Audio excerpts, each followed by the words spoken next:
Kailangan po warm water muna, hindi mo nabubuksan ang apoy.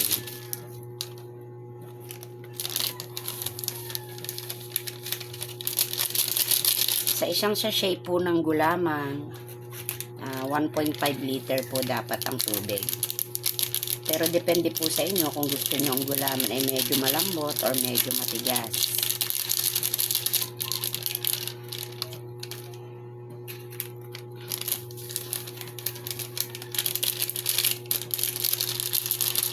Ito pong aking ginagawa ay 8 sachet ng gulaman na ang flavor ay buko pandan. Mr. Gulaman po.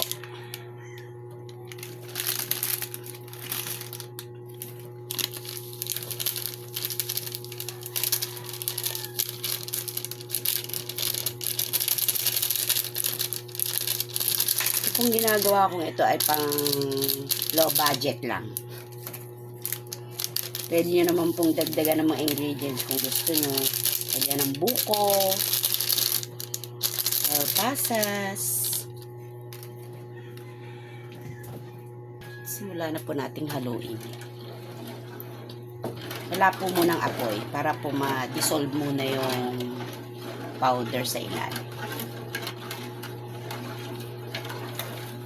Tapos, dahan-dahan po nating buksan ang apoy sa mahinang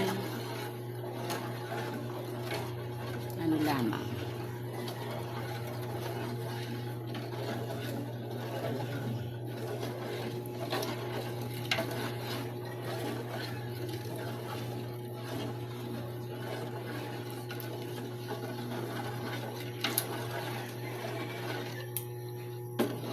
Haluin po natin.